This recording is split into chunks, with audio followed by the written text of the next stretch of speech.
Hello, welcome back to the podcast. So lovely to have you here again, to be with you, to be thinking out loud with you and exploring topics with you.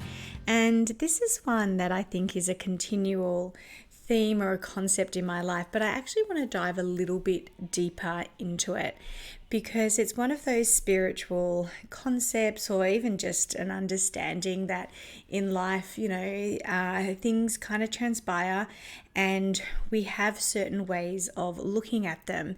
And that is all well and good. And a lot of these spiritual concepts, I think, are really understood and integrated, often in hindsight. So I kind of want to get into the nitty-gritty today of what is happening when you're actually in these moments. And the concept that I want to explore today, which you know from the title of the episode, is that things work out even when they don't.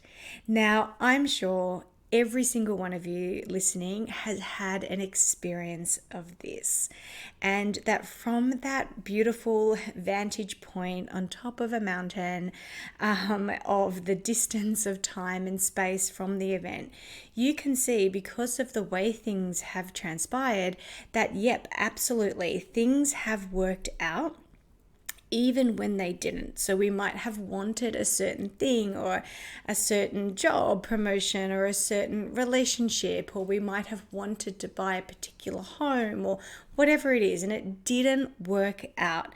Then when we're standing on that really luxurious and helpful cliff of hindsight, that we can see that, yeah, actually things did work out. I actually met someone heaps more aligned and better for me after that terrible breakup that I didn't want to happen, or I didn't get that job, but oh my gosh, this job that I have now is so much better, and I'm so glad that didn't happen for me. So the things that we wanted, it didn't work out, but they really do actually end up always working out.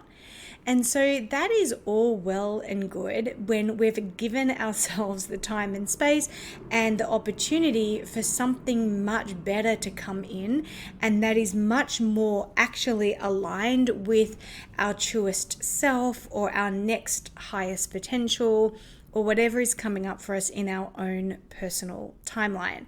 So whilst that is all well and good, what happens when you're actually in it?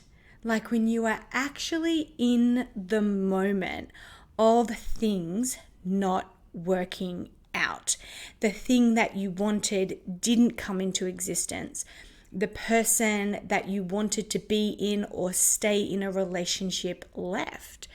What happens when you are so hell-bent on landing this particular role or this particular job and it doesn't happen? I want to talk about that moment, because the hindsight stuff we're going to get, right? And we know that in the moment we can say things like this to ourselves, like it's happening for a reason, even when we don't know what the reason is, or everything works out even when it doesn't. But let's be honest, it kind of feels a little crappy and almost like we're clutching on to false hope. Nothing wrong with being positive. We love that. And nothing wrong with allowing yourself the space or kind of, in a way, pushing yourself to move forward through something. But sometimes it just leaves me feeling a bit bleh, because it's not actually authentic. Like I don't authentically know what that next thing is. So I'm not sure what I'm even talking about to myself in terms of things getting better. So I want to talk about 3 aspects of this for us today. In terms of maybe if you're in this kind of situation right now, as you're listening to this, or you can keep this in your tool bag for if you are in this situation, that you can pull out these tools that you can use when you're in these moments. So when you're in these moments, it's so hard because I don't think any of us that are listening to this podcast, especially, kind of walk through our lives really unintentionally. Like, we may not necessarily know exactly what we want, but we at least know that we want more. And so when we do make a decision to go for something, we do that really intentionally. We take it seriously and we choose really carefully. And we plan for these things with careful consideration. And so when this doesn't happen or it doesn't transpire the way that we thought it would, we can feel really disappointed. But ultimately, I believe that we feel disappointed because we were really, really attached to the way we thought this thing was going to make us feel. So we're really relatively informed in terms of what it will feel like if it does work out, but we're really not informing ourselves of what it would feel like if it doesn't work out. And it's really frustrating because, we set up our lives in order to keep ourselves safe and flourishing. And all of us humans, just through our desire for safety, do want that sense of control. But let's be honest, a lot of the times we are not in control of the things that we desire working out because there are so many different aspects to that. And so it's really easy when things don't work out to go into a victim mentality, especially when you feel like you've done all you can to ensure this is going to happen. So some practical examples, like you can have done all you could in terms of your saving and your homework to buy a particular house, and you visualized it and you feel it and you know it's yours. And so on your side of the street, you've done everything you could do. Yet when you turn up to the auction on auction day, someone comes in with millions more than you and doesn't mind completely outbidding you and paying more for it. Then you had no control over that. And it's so easy to go into victim mentality, like, how could I be so wrong? I was so sure this was for me. This happens a lot in relationships. I hear clients come to me a lot talking to me about how heartbroken they are over maybe a relationship that the other person didn't choose to pursue or continue with them. And I hear a lot of pain and frustration about maybe finding or aligning with the right partner. And so the biggest question I get asked, and I think it's one of the most redundant questions that someone can ask, and I know this because I've asked it myself plenty of times, is like when is it going to happen? When are they going to wake up? Or when am I going to align with them? And the reason why it's redundant is because we can only do what we can do. We are not in charge of other people's timelines and of other people's processes, and we are most definitely not in charge of other people's free will. So we can do all we can do on our side of the street, get ourselves ready, be the best version of ourselves, all the things.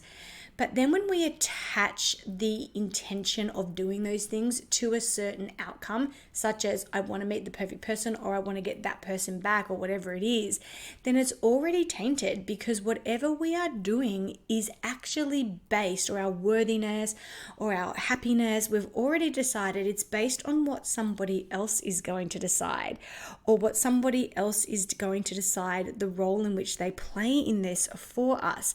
Can happen the same with a job. You can do all you can to prepare yourself for a job, tick all the right boxes, do all the right courses, whatever it is you need to get this job.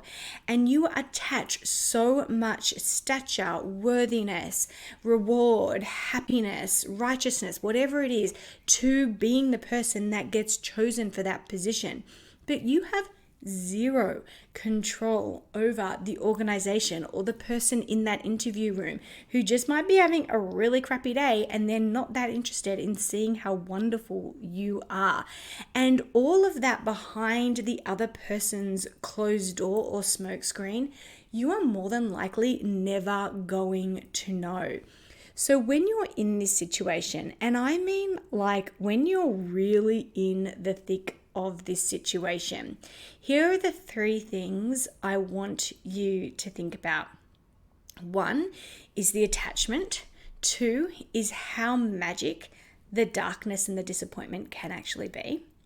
And the third part is a more spiritual practice or a spiritual concept, and that is one of allowing.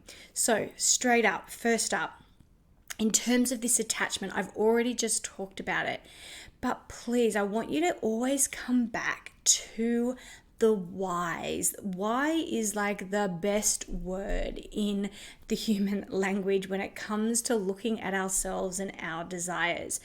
So when you're going for a job, when you're, really into a person, or when you're wanting a new relationship, you must always come back to the question of why. Why do you want what it is that you want? Because if you get really clear on your why, you will see really quickly it has actually nothing to do with the other person and everything to do with you allowing yourself to be the best, biggest, most expansive, vibrant version of you, where you are honored, cared for, celebrated, all the things, for example. So let's just take the relationship example in this one. And I was told this many years, like 10 years ago, when I was saying to a healer of mine, like, it has to be this person is the right person for me. And they were like, what? Why does it have to be that person? Isn't love just love? And what I realized in that process was how much emphasis and how much value I had placed upon it being them for all the things that I perceived that they were going to make me, rather than, and so that basically is a huge indication that I was absolutely not ready for this relationship, if any relationship at all, because I had outsourced so much of the value and the meaning to the other person. This is different from desiring someone and desiring the qualities that they have. That just gets us clearer on what it is that we want and what is it's going to be a right match for us. But when we're so hung up on the thing that didn't work out, we have to look at our attachment to that. What does that thing represent to you? What does that thing truly mean to you? And I can guarantee you that if you are attached to it, it comes from a place of lack. It comes from a place of fear within your psyche somewhere. So it not working out is actually completely working out for you, because you have two choices. You can do what most people do and completely disregard it and forge forward either with that person or with another person or job or whatever it is, in spite of the thing that didn't happen. Or you can allow yourself the grace and the space to evolve, and you can go within and say, right, well, what did I make that relationship, that job, that home, that move, whatever it is that didn't work out? What did I actually make that mean about myself? And here is the opportunity. Here is the crack within you where the light can get in. And say, hey, let's shine a light on this. Here is your opportunity to see it so you can heal it. So if that job, for example, and I have been in this situation too, where I really felt it was kind of should have been mine purely because I had deserved it. Like, I had done the hard yards. I had done all the work. I had ticked all the boxes. I had been in the trenches for years. Surely now, because of that, the just reward should be. And it wasn't. It was given, in this case, and I'm sure you've been in this situation, to someone else with 0 runs on the freaking board. And you're like, what? Like, how is this not working out for me? Like, I've done all the right things and I've earned it. Like, and so I could have sat and justified it. But really, when I can step back and go, I wonder how much of those things I did in order to earn it and out of a place of lack. And did I need this job to make it all worth it? Did I need this job as kind of that reassurance that, yes, all the work that you put in has paid off? Instead of looking at that particular job and saying, is this a place where I am going to be my best self? Is this a place where I can really be open and authentic? Because if I had asked myself that question, the answer would have absolutely been, no, it's actually the last thing I want. I just think I should want it. And I am not going for this at all. Like, it totally would have changed my perspective on the whole situation. So that's the first thing that you need to do. The moment you're in this moment, not in the hindsight of, it didn't work out, but it really did. When you're in that moment of this didn't work out, I want you to look at that. Look at your intention behind it. That's when it's really good to have a mentoring session with someone like me or someone that you trust, so that we can hold the mirror up to you. We can hold that space for you safely, so you can begin to kind of see the cracks and where that light is really entering, allowing you to heal and to evolve. Then the second aspect of all this is to understand that the magic happens in the dark. The magic in your life always happens when you don't know what is about to happen, because it hasn't arrived yet, or you don't know what opportunities are going to meet you now because this thing hasn't arrived or this thing hasn't happened. And in that uncertainty, that is the absolute magic time of your life. People run from the dark, and the dark here I'm talking about is just the uncertainty or just the disappointment. People do anything and everything they can do to avoid it. They run from it because they do not want to sit in the uncertainty. But it is within the uncertainty that it's not a disillusionment. It's not a shame. It's actually the place where magic can happen. I absolutely adore the saying, when nothing is certain, everything is possible. And so when you're feeling like something didn't work out, that's really frustrating. I'm really upset about that. Then actually you're missing the opportunity for greater and better to more that can come through. It was when I was really about 30, I would say 31, and I got the opportunity to visit Israel. And I was there for a month, living, studying, and I was literally, this is going to sound so cliche, but it was one of those moments that I look back on and I'm thinking, did that really happen? Like, was that really like my life? But I was finding myself walking along the Sea of Galilee, and if you're a Catholic, you'll know that that's the sea at which Jesus did a lot of his teachings and miracles were performed there. So I guess it's quite a holy spot, I guess, if that's your thing. But there I was walking along the Sea of Galilee with the most beautiful Irish nun. And I was talking to her about this exact situation, a situation that I had found myself in my life where something hadn't worked out. And I couldn't see a way in which this was a good thing. I couldn't see that this was something that would work out. And she said something to me that is so simple, and you've probably heard it before, but the way it hit me in that moment, she said, "Nothing that's for you will ever pass you by." And I really, really believe that to be true. Because if it was for me, it would find a way to come back. And if it wasn't, I know, and this is my next point, that all I had to do was allow the opportunity for it to present just in a different form. But take that word, that's the magic in the darkness. That nothing is certain, so now everything is possible. If you had gotten the job, well then that's it, you're boxed into that. If you had gotten into a relationship with that person, well then there's that's the karma you're playing out. They're the lessons that you're playing out in that connection. But here in this magic dark, what if you just allowed the space to open up for something even better to come through, knowing that what is for you would actually never ever pass you by.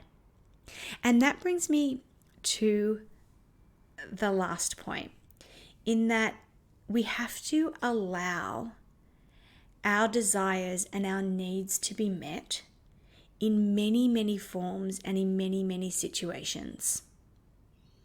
When we're really attached to one thing providing us with what it is that we perceive would be the best thing for us and need, we are completely blocking ourselves in. And this is what spiritual teachers talk about when they say detach from the outcome. In that, yes, I want to feel challenged in my job. I'm ready for this next position, whatever it is. Allow many jobs to be able to provide you with that challenge or with that acknowledgement or with the responsibility that you are after. Allow many people to love you in a way that you desire to be loved, and not allowing it just to come in one particular package. Because the truth is, there is not just one person out there for you. There is not just one career path out for you. There is not just the one perfect choice of place to live, whether it be location or actual home. The truth is, there are many, many, many options for you. And so when you allow space for your needs and desires to be met in many forms, you're actually not so attached to the outcome, and you've released that attachment. So going back to my beautiful Irish nun, what's for you can actually find you. And maybe you don't know what that form is yet, because you're so attached and you're so in love with the stories that you have created around the circumstance that you really desire, that you're creating, that you're praying for, that you're chasing. You're so full of hope and attachment that if this works out, then it means amazing things. But maybe you don't know that is actually the edges of your potential, because what is for you hasn't passed you by yet. It hasn't come in and surprised you and uplifted you. And it's in the darkness that we can't see these things. So we have to bring our own light to it. We have to bring our own faith, our own space, our own sense of allowing. We have to allow the light to come in through the cracks of where we might be injured or hurt or restricting or in fear, and allow ourselves to heal and to expand there, to widen our awareness so we can live at the edges of our potential constantly. Because I know this one thing to be true. I know it because I've experienced it over and over and over again in my life, that things work out even when they don't. But I also know it is so hard to see that at the time. So hopefully these three aspects of detaching from that outcome, of using the darkness as this magic and allowing yourself to see other options, allowing yourself to be healed and to grow, that it is actually really going to help you be the best version and to welcome in the things that are for you. Because what is for you will never pass you by. Unless you block it, which is not what we're going to do, right? So what is for you will never pass you by. And things really, really do work out, even when they don't. If you have a story similar to mine and you're brave enough to share it, trust me, people would really value you hearing it to make them feel comforted and reassured and maybe a little bit hopeful, because you just don't know how the way your story is going to impact someone else. Go ahead, go over and share it on the Light Path community on Facebook. That would be amazing, just to give that other people that perspective, that hope, that reference point to really expand their awareness and their potential. But as always, thank you so much for listening to this episode. Go ahead, give us a review, a comment, a like. That really keeps us going on the podcast. Share this episode actually on your socials and tag us in it, and we'll repost for anyone that you know who may need to hear this right now, because they may be sitting in that uncertainty themselves. And if you are, just know that as always, we're sending you so much love and light as you walk your path.